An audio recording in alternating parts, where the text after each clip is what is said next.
I'm Peter, the Communications Officer here at Nature Conservation Council of New South Wales. It's a very long name, that's why we say NCC sometimes.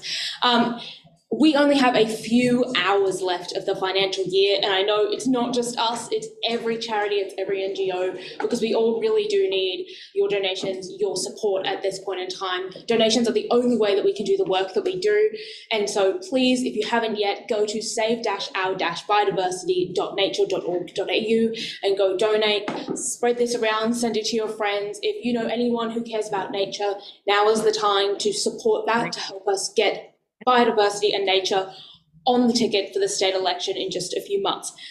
But pivoting from that, I am absolutely so excited to be talking to our community organiser, Ed Mortimer, who's joined by our friends, the Friends of Koala, and I think maybe some furry friends, Ed? Yes, that's right. Hey, my name is Ed Mortimer. I'm the community organiser with the Nature Conservation Council. This is Alison Kelly. Hello. Who's the president of Friends of the Koala. And in the back between us, we've got Ivy, and Charlotte's up the top. She's asleep, but Ivy's out eating, so that's who you can see. And we try not to be too loud.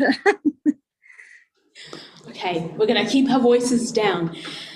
It's tempting to look at these koalas and just get absolutely so caught up in how cute they are and fuzzy they are, but it is important to remember why they're there. Alison, how do these koalas end up in your care? What sort of strife are they in? What are they facing in their everyday lives? Just picking up on what you said, that is the problem, because they do look so cute. They don't actually show much of what their stress is. It's only through careful observation over time that you learn what is stressing them out. There's just so many reasons we get koalas, but mostly it's chlamydia, so it's disease koalas, and then mostly the ones we can treat here.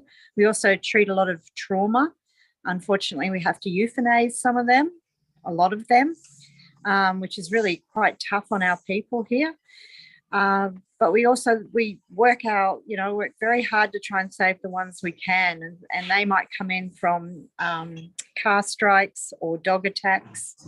But yeah, disease is the main culprit up here, and it comes back to stress, and our wildlife is stressed. The more habitat we take away, the more stressed they are. And here in Lismore, we're extremely lucky. We have koalas living amongst the people.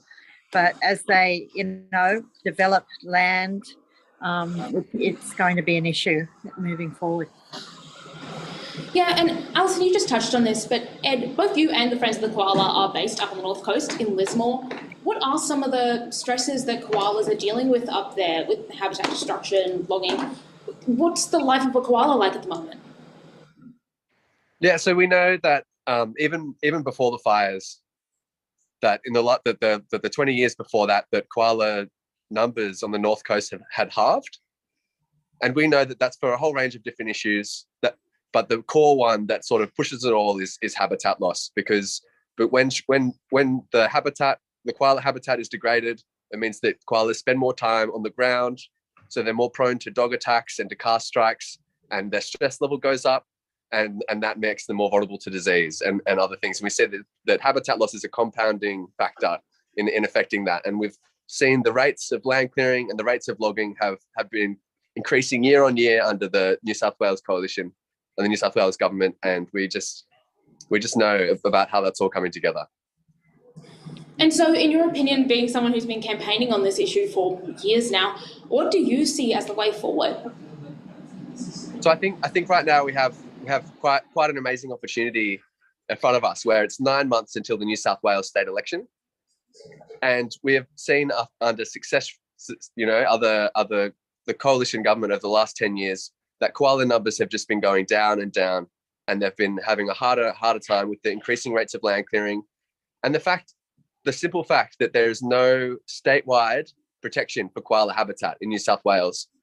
And we know just recently in the last month that in New South Wales that koalas are now endangered, and we just know that needs to mean a clean slate. It needs a reset in policy for how we're able to protect koala habitat and have koalas thrive into the future in New South Wales. And so at NCC, we've got this big, ambitious state election plan to be able to boost our campaigns, to boost our organising efforts, to put koalas in front of every single candidate across the state. And to be able to actualise that plan, we need some financial help, because we've got big plans, we've got everything lined up to be able to do it. And one way which you and your people who are watching can help is by contributing to our end of year tax appeal, which means that all of the donations that you can put in before the end of tonight are tax deductible and actually matched by a generous donor up to the value of $20,000. And so you'll be able to double your impact in contributing to our big election organising plan and how we're going to be able to secure a future for koalas in New South Wales and what's happening. That's absolutely correct. And the reason that we're doing this, the reason we're running this entire telethon is because we want to be able to make positive change in New South Wales, not only for us, not only for the community, but also for our little friends like the koalas up on the North Coast. And we cannot do that work without your support. Please head on over to save-our-biodiversity.nature.org.au to donate. As Ed mentioned, we have a match giving going on until midnight tonight, so you can double your impact up to $20,000. We are very excited to be running this campaign, and we hope that you're with us. This opportunity, as Ed said, is so exciting. It's state election time. This is the time where we can make the biggest change in our state, the time that we can really change going forward, protecting habitat, moving forward in the climate sphere.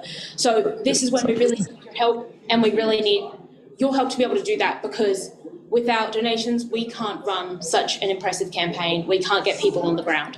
So please, if you want to make our state a better place, head to save-our-biodiversity.nature.org.au. It's in the comments, it's in the title. Go and find it. And thank you so much for tuning in. And I want to thank Ed, Alison, and Ivy here for tuning in with us. Thank you so much, guys. No worries. Can you see this?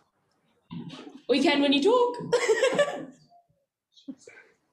Well, yeah, we've just got a close-up. Which koala is this again? This is Ivy. She's one of our permanents, so she's with us now. She can't be put back out into the wild, but yeah, we bring in around 350 koalas every year. We get about 80 of them back out. So, and Alison, while I've got you, shows you how hard. While this is a telethon to raise money for NCC, if people wanted to help Friends of the Koala, where can they go? Oh, they can visit our website and there's a donate button there. They can go onto our Facebook. We've been doing our own end of year sale as well. So you can go straight through us, straight through Facebook that way. Become a member. And if you live around the region, we're always after some great people to join the team and volunteer with us. Thank you so much for tuning in, everyone. And thank you so much to Ed and the Friends of the Koala. See you next time.